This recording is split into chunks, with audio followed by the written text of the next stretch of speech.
Bismillahirrahmanirrahim. Assalamu alaikum everyone. I hope so you are fine. Last time हमने जो है वो डिस्कशन की थी इंटेग्रल डोमेन पे और फील्ड पे और फिर उसके बाद जो है वो यूनिट एलिमेंट और यूनिटी पे डिस्कशन करनी थी। तो आज का टॉपिक तो वैसे हमारे यूनिट एलिमेंट और यूनिटी पर होगा कि वो यूनिट एलिमेंट और यूनिटी का क्या रिलेशन है आपस में और करेक्टरिस्टिक इक्वेशन करेक्टरिस्टिक्स क्या होते हैं किसी भी रिंग के। लेकिन उससे पहले हम इंटेग्रल डोमेन की डेफिनेशन और फील्ड की डेफिनेशन जो है वो दोबारा से रिकॉल कर लेते हैं क्योंकि फिर आगे हम जब डिवीजन रिंग और यूनिट को डिस्कस करेंगे तो हमें ज़रा जो है वो कंपैरिजन में आसानी रहे। Integral domain ring D is said to be integral domain अगर वो कम्यूटेटिव भी हो विद उसमें यूनिटी भी मीनिंग के या उसकी जो है वो आइडेंटिटी एग्जिस्ट करती हो with unity without zero divisors के आप अगर कोई दो नॉन जीरो एलिमेंट को मल्टीप्लाई करते हो तो आपको जीरो ना मिले, बल्कि अगर आपको दोनों एलिमेंट्स को मल्टीप्लाई करने से जीरो मिलता है तो जरूरी है कि उन दोनों एलिमेंट में से एक एलिमेंट का जीरो होना जरूरी है, तभी आपको जीरो मिलेगा। तो ये विदाउट जीरो डिवाइजर है। जबकि हमने जीरो डिवाइजर्स में पढ़ा था कि जो आपको टू नॉन जीरो एलिमेंट्स ऐसे मिलने चाहिए जिनका प्रोडक्ट लें तो आपको जीरो मिले, जो कि वैसे देखा जाए तो हमारी रियल कॉम्प्लेक्स और रैशनल नंबर्स फील्ड में तो पॉसिबल नहीं है ये, की रेंज में पॉसिबल नहीं है। लेकिन जब हम मॉड्यूलर क्लास पढ़ते हैं जी की तो उसमें जो है वो आपको ऐसे एलिमेंट्स मिल जाते हैं कि जिनका दो प्रोडक्ट लें तो हम जीरो एलिमेंट आए। ओके, फिर उसके बाद हमने फील्ड पर बात की। फील्ड की जो डेफिनेशन थी दैट वाज कंप्लीट के अगर मैं इसको समराइज करना चाहूँ तो मैं कहूँ कि ये एबिलियन होता है विद रिस्पेक्ट टू एडिशन भी और एबिलियन होता है विद रिस्पेक्ट टू मल्टीप्लिकेशन भी, लेकिन विद रिस्पेक्ट टू मल्टीप्लिकेशन की जब हम बात करेंगे तो जीरो को निकाल कर करेंगे क्योंकि जीरो का जो है आपके पास इनवर्स एग्जिस्ट नहीं करता। ओके तो यहाँ पे क्या है कि आपके पास रिंग एफ जो है उसको फील्ड कहेंगे जब कम्यूटेटिव हो विद यूनिटी, उसमें आइडेंटिटी एग्जिस्ट करती हो, it's every non zero element is invertible, उसका जो है वो उसके अंदर यानी कि मल्टीप्लिकेटिव इनवर्स एग्जिस्ट करता हो। तो ये सारी चीज़ें जो है वही फुलफिल करती हैं आपकी। और यहाँ पे जो कम्यूटेटिविटी की बात की हुई ये भी विद रिस्पेक्ट टू मल्टीप्लिकेशन की है, विद यूनिटी की बात की ये भी विद रिस्पेक्ट टू मल्टीप्लिकेशन की, और जो इनवर्स एग्जिस्टेंस की बात की तो ये तीन वो प्रॉपर्टीज थी जो कि ले करती थी जब हम बात करते थे जनरली उसको ग्रुप बनाने की विद रिस्पेक्ट टू मल्टीप्लिकेशन। उसके बाद जो हमने जहाँ पे छोड़ा था वो ये था कि unit elements in a ring with unity. इसका ये मतलब है, इसकी डेफिनेशन देख लेते, let R be a ring with unity and one with the identity of the second composition. आपका जो रिंग है उसमें यूनिटी है, मतलब कि उसमें आइडेंटिटी एग्जिस्ट करती है। हमने कहा था ना कि रिंग की जो है वो सब क्लासेस हमने बनाई थी कि रिंग में यूनिटी होना जरूरी नहीं है, लेकिन अगर रिंग में यूनिटी आ जाती है तो हम उसको कहते हैं रिंग विद यूनिटी। और अगर इसी तरीके से रिंग जो है वो कम्यूटेटिविटी वाली प्रॉपर्टी को सेटिस्फाई करता है तो हम कहते हैं रिंग विद कम्यूटेटिव रिंग। ठीक है। और अगर इसी तरीके से फिर हमने ये भी कहा कि यूनिटी भी एग्जिस्ट करती हो कम्यूटेटिव भी हो तो हम उसको कहते हैं ring commutative ring with unity. ठीक है। तो अगर ऐसा मुझे रिंग मिलता है जिसके अंदर यूनिटी है यानी और जो वन है वो उसकी आइडेंटिटी ऑफ सेकंड कॉम्पोजिशन, यहाँ पे सेकंड कॉम्पोजिशन का मतलब है विद रिस्पेक्ट टू मल्टीप्लिकेशन, यानी कि वन जो है वो उसकी आइडेंटिटी है with respect to this second composition जो कि मल्टीप्लिकेटिव कॉम्पोजिशन है।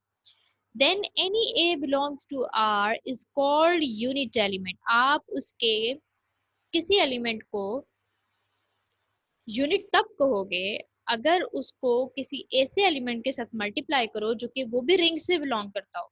ठीक है। और उन दोनों का जब प्रोडक्ट लो तो आपको यूनिटी मिले। कहने का मतलब ये कि यूनिट एलिमेंट आपको यूनिट एलिमेंट ऑब्टेन करने के लिए उसको किसी ऐसे एलिमेंट के साथ जो कि रिंग में से बिलोंग करता हो मल्टीप्लाई करना होगा कि आपको रिजल्टेंट में उनके प्रोडक्ट से आपको यूनिटी मिले। तो ये रिलेशन है यूनिटी का और यूनिट का। और यहाँ से ये बात भी क्लियर होती है कि ये एक तरह से इन्वर्टिबल वाली बात को शो करता है कि ए जो है वो बी का इन्वर्स है या बी जो है वो ए का इन्वर्स है। तो इसमें ए और बी जो है वो दोनों ही यूनिट एलिमेंट है। ठीक है। ए भी यूनिट एलिमेंट है, बी भी, क्योंकि आप इन दोनों का प्रोडक्ट लो तो आपको वन मिलता है। ठीक है। तो अब अगर मैं इसको देखूं इंटीजर्स के उसमें सेट में देखूं, इंटीजर वाले सेट में इंटीजर रिंग तो बनाता है लेकिन इस रिंग में अगर मैं ऐसे एलिमेंट्स ढूंढना शुरू करूं, और आपको ये भी पता है कि रिंग में आइडेंटिटी भी एग्जिस्ट करती है विद रिस्पेक्ट टू मल्टीप्लिकेशन जो कि 1 है, तो क्या आपको कोई ऐसे दो एलिमेंट्स मिलेंगे कि जो उनका अगर मैं प्रोडक्ट लूँ तो आपको 1 रिट्रीव हो? तो आप देखते हो कि 1 एक ऐसा एलिमेंट है जिसको आप 1 से मल्टीप्लाई करो तो आपको 1 मिलता है। दूसरा एलिमेंट जो है वो -1 है, -1 को -1 से मल्टीप्लाई करो तो आपको +1 मिलता है। ठीक है ना? तो सिर्फ और सिर्फ ये दो यूनिट एलिमेंट्स कंसिडर किए जाएंगे। 1 है एक यूनिट एलिमेंट और एक -1 यूनिट एलिमेंट है। इसका मतलब है कि इसके अलावा जितने भी बाकी एलिमेंट्स इंटीजर्स में होंगे, इंटीजर सेट में या रिंग में, वो सब के सब जो हैं वो यूनिट एलिमेंट नहीं होंगे, क्योंकि उनका अगर मैं किसी प्रोडक्ट लेती हूँ तो वो मुझे किसी भी सूरत 1 नहीं देंगे। ठीक है? और दूसरी बात ये कि ये तो एक एग्जांपल थी इसकी इंटीजर सेट से या इंटीजर्स के रिंग से। अब एक और एग्जांपल है इन अ फील्ड। हमने फील्ड की डेफिनेशन देख चुके हैं कि फील्ड जो होती है वो एक्चुअली एबिलियंट ग्रुप होता है विद रिस्पेक्ट टू एडिशन और विद रिस्पेक्ट टू मल्टीप्लिकेशन भी, जीरो को निकाल कर विद रिस्पेक्ट टू मल्टीप्लिकेशन। तो every element is unit element except the zero element. Again वही बात, हम मैंने भी ये कहा ना कि यूनिट एलिमेंट का जो है आप इस तरह से भी रेफर कर सकते हो इसको कि ये एक दूसरे के इन्वर्टेबल हैं। ठीक है ना? इन्वर्टेबल हैं। तो इन्वर्टेबल हैं तो इट मीन्स के एक तरह से आप ये कह सकते हो इन्वर्स एग्जिस्टेंस की बात सेटिस्फाई करनी होगी। ठीक है? तो फील्ड में तो ये बात ऑटोमेटिकली सेटिस्फाई होती है, क्योंकि ये तो इसकी प्रॉपर्टी का एक एक्सियम है। ये इस फील्ड को बनाने के लिए एक इंपॉर्टेंट एक्सियम है कि वो जो है इन्वर्स एग्जिस्टेंस जो है वो सेटिस्फाई हो। ठीक है? तो every element is unit element except the theorem. तो फील्ड का जो है हर एलिमेंट, फील्ड का हर एलिमेंट जो होता है वो क्या होता है? यूनिट एलिमेंट होता है। क्योंकि आपको दो एलिमेंट्स यूनिट एलिमेंट में से आप अगर ढूंढोगे तो आपको जो है वो दो एलिमेंट ऐसे मिल जाएंगे जिनका प्रोडक्ट आपको 1 मिले। ठीक है? और ये जीरो के अलावा की बात करें, ठीक है ना, जीरो इसमें नहीं करें। अब आप इसकी जो एग्जांपल है ना एक और, ये तो फील्ड की बताई ना। कि फील्ड आप जो भी कंसिडर करोगे उसमें हर एलिमेंट जो होगा वो यूनिट एलिमेंट होगा एक्सेप्ट जीरो एलिमेंट। एक एग्जांपल है इन द रिंग 0 1 2 3 4, ये मॉड्यूलो क्लास है विद रिस्पेक्ट टू एडिशन और with respect to multiplication 5। Z5 ये मॉड्यूलो क्लास है। ठीक है ना? Every non zero element is unit. अब आपने ना, ये मैं आपके लिए टास्क दे रही हूँ कि ये आपने प्रूव करना है कि every non zero element unit है,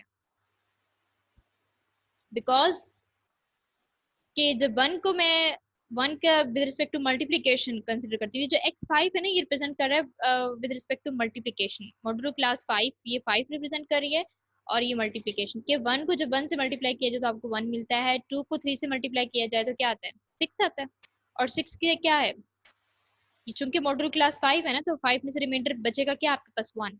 ठीक है? तो 2 × 3 भी आपको 1 मिलता है, तो इसका मतलब है 2 भी यूनिट एलिमेंट है और 3 भी यूनिट एलिमेंट। सिमिलरली 4 को 4 से करो तो क्या मिलता है? 16। 16 को जब आप 5 पे डिवाइड करते हो तो आपको क्या मिलता है?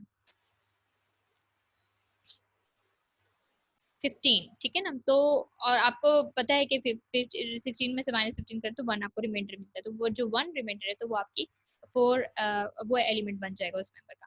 अब इसका आपने टेबल कंस्ट्रक्ट करना है। You would prove that how these elements है आर द यूनिट एलिमेंट्स। ठीक है? इसका आपने टेबल बिल्कुल इस तरीके से कंस्ट्रक्ट करना है जैसे ये किया हुआ है। ठीक है? यहाँ पे ये वाला। तो यहाँ पे x3 लिखा हुआ है, आपने x5 का बनाना है। ठीक है? 4 तक लेके जाओगे, यहाँ से भी 4 तक, और उसको जो है वो कंस्ट्रक्ट करोगे and you will see that कि आपके पास जो है वो एलिमेंट जो है वो, आप इसकी एग्जांपल भी ले सकते हो यही वाली। देखो इसमें 1 को 1 से किया 1 आया, 2 को 2 से किया 4 तो 1 आया। तो इट मीन्स कि 2 का इनवर्स जो है आपका 2 भी यूनिट एलिमेंट है, 1 भी यूनिट एलिमेंट है, 0 को निकाल के। तो Z3 भी जो है वो इसकी एग्जाम्पल बन सकती है। यहाँ पे जो यूनिट की हम एग्जांपल ले रहे हैं कि every non zero element is unit, तो उसका भी जो Z3 का भी है अगर मैं कंसिडर करूँ तो उसका भी एवरी नॉन जीरो एलिमेंट जो है वो यूनिट है। ओके, नेक्स्ट है theorem the set of all units in a ring with unity forms a multiplicative group. Set of all units की बात कर रहे हैं। चूंकि सेट ऑफ ऑल यूनिट्स अगर रिंग में होंगे with unity forms a multiplicative group, ये बात ऑब्वियस है। क्यों? क्योंकि आइडेंटिटी एग्जिस्टेंस की बात भी हो रही है और साथ में इनवर्स एग्जिस्टेंस की बात भी हो रही है, तो यही मल्टीप्लिकेटिव ग्रुप में यही दो चीजें तो लेकर कर रही होती हैं। मल्टीप्लिकेटिव ग्रुप में हमारे पास जो है वो इनवर्स एग्जिस्टेंस नहीं हो रहा होता या यूनिटी नहीं मिल रही, तो ऐसे सेट ऑफ ऑल यूनिट्स के इनवर्स एग्जिस्टेंस वाली प्रॉपर्टी भी आ रही है रिंग की सारे एलिमेंट्स की, और यूनिटी भी है उसमें, तो वो फिर जो है वो सेट क्या बनाएगा, वो रिंग जो होगा वो फिर मल्टीप्लिकेटिव ग्रुप भी बन जाएगा। ओके, नेक्स्ट है डिवीजन रिंग और स्क्यू फील्ड। इसको हम स्क्यू फील्ड भी कहते हैं और डिवीजन रिंग भी कहते हैं। डेफिनेशन इसकी ये है, a ring R is called a division ring or a skew field if it is a ring with unity and each of its non-zero element has a multiplicative inverse. That's very interesting कि हम लोग पिछले जो definition हमने पढ़ी integral domain की और field की, उसमें भी कुछ यही चीजें ऐसी ही डिस्कस की हुई हैं, लेकिन कुछ उसमें एक ऐसी प्रॉपर्टी लेक जरूर करती होती थी जो किसमें है। तो ये देखो यहाँ पे ring R is called a division ring. आप रिंग को डिवीजन रिंग कब कहोगे, जब वो रिंग होगी यूनिटी, मतलब कि उसमें आपके पास आइडेंटिटी एलिमेंट एग्जिस्ट करेगा विद रिस्पेक्ट टू मल्टीप्लिकेशन, ठीक है। It is a ring with unity and each of its non zero element has a multiplicative inverse. उसके जितने भी नॉन जीरो एलिमेंट होंगे उनका इनवर्स एग्जिस्टेंस जरूरी है। जितने भी नॉन जीरो एलिमेंट्स हैं उनका मल्टीप्लिकेटिव इनवर्स एग्जिस्ट करना जरूरी है, तभी आप कहोगे कि जो आपका रिजल्टिंग रिंग है वो डिवीजन रिंग है। तो इंटेग्रल डोमेन में क्या था, इंटेग्रल डोमेन में तो ये था कि कम्यूटेटिव हो विद यूनिटी और विदाउट जीरो डिवाइस, ठीक है। तो अब हम इसमें चेक कर सकते हैं कि हमें हमारे पास जो है विद यूनिटी वाली बात है, कम्यूटेटिव वाली बात नहीं है इसमें। इसमें क्या कहते हैं स्क्यू स्क्यू फील्ड में या डिवीजन रिंग में, ठीक है। ये कम्यूटेटिव वाली बात नहीं है इसमें डिस्कस की गई। और अच्छा देखा जाए तो फील्ड फील्ड में आपके पास कम्यूटेटिव विद यूनिटी और it's every non zero element is invertible is multiplicative inverse. तो इसका मतलब है कि डिवीजन रिंग में ये दो प्रॉपर्टीज का, रिंग के साथ ये दो प्रॉपर्टीज होंगी तो वो डिवीजन रिंग होगा, और अगर ये भी मिल जाएगी तो वो क्या बन जाएगा, फील्ड। तो बिल्कुल बात को जो है वो जरा रीड करते हैं, दैट इज वेरी इंपॉर्टेंट, जो कि काफी लिंक्ड है।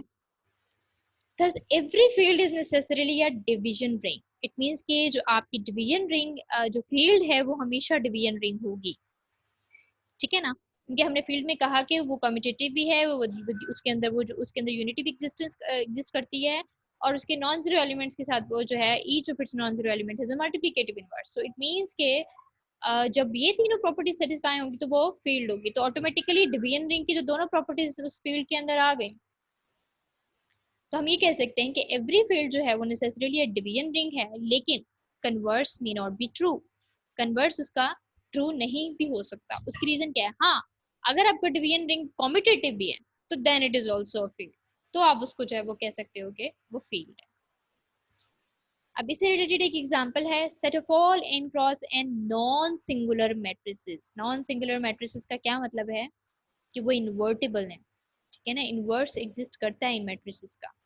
The set of all n cross n non-singular matrices over real number is a division ring with respect to matrix addition and multiplication. अब ये डिवीजन रिंग क्यों होती है, एक तो ये कि इसमें चलो it is a ring with unity, ये रिंग होगा, यूनिटी एग्जिस्टेंस भी है इसमें, ठीक है। यूनिट एलिमेंट इसकी जो आइडेंटिटी है वो 1001 वाली मैट्रिक्स जो है वो, फॉर एग्जांपल अगर मैं 2 क्रॉस 2 मैट्रिक्स लेती हूँ तो 1001 इसकी आइडेंटिटी मैट्रिक्स है, ठीक है। और इसकी हर एलिमेंट का चूंकि नॉन सिंगुलर की बात की हुई है, तो इट मींस कि इसका इन्वर्स भी एग्जिस्ट करेगा। Each of its non zero element has a multiplicative inverse. इसकी हर ऐसी मैट्रिक्स नॉन जीरो मैट्रिक्स का इन्वर्स जरूर एग्जिस्ट करेगा, ठीक है। तो ये दोनों बातों से सेटिस्फाई हो गई, तो इट मींस कि आप ये कह सकते हो कि ये जो मैट्रिसेस हैं ये रिंग हैं, और ये कौन सा रिंग है, डिवीजन रिंग और स्क्यू फील्ड, ठीक है। लेकिन ये फील्ड नहीं है। फील्ड होने के लिए कम्यूटेटिव की प्रॉपर्टी, कम्यूटेटिविटी की प्रॉपर्टी जो है वो सेटिस्फाई होना जरूरी है, और ये एक्सियम आपकी कभी भी मैट्रिक्स मल्टीप्लिकेशन में सेटिस्फाई नहीं होती। उसकी रीजन ये है कि अगर आप ए और बी को मल्टीप्लाई करो that will never be equals to P multiply. So आप यहाँ पे ये कह सकते हो कि मैट्रिक्स जो मैट्रिसेस जो कि नॉन सिंगुलर मैट्रिसेस हैं वो स्क्यू फील्ड तो बना सकती हैं लेकिन वो फील्ड नहीं बनाती। डिवीजन रिंग तो है लेकिन फील्ड नहीं है, ठीक है। नेक्स्ट एक थ्योरम है, every field is necessarily an integral domain. ये जो आपके पास है फील्ड जो होता है वो इंटेग्रल डोमेन होता है। अगेन वही बात, क्योंकि इंटेग्रल डोमेन की सारी प्रॉपर्टीज या एक्सियम्स जो है वो फील्ड के अंदर कंटेन करती हैं। तो फील्ड को तो हम डिवीजन रिंग भी कह सकते हैं। फील्ड के जो आपके पास अगर आपके पास फील्ड है तो हम उसको ये भी कह सकते हैं कि वो डिवीजन रिंग है। हम उसको ये भी कह सकते हैं कि वो इंटेग्रल डोमेन है। लेकिन इंटेग्रल डोमेन का ये कहना कि वो फील्ड बनाता है, ये this is not necessarily true. Again वही बात कि इंटेग्रल डोमेन में आपके पास जो प्रॉपर्टीज होती हैं वो विदाउट जीरो डिवाइजर्स वाली होती हैं, कम्यूटेटिविटी विद यूनिटी और विदाउट जीरो डिवाइजर्स, ठीक है।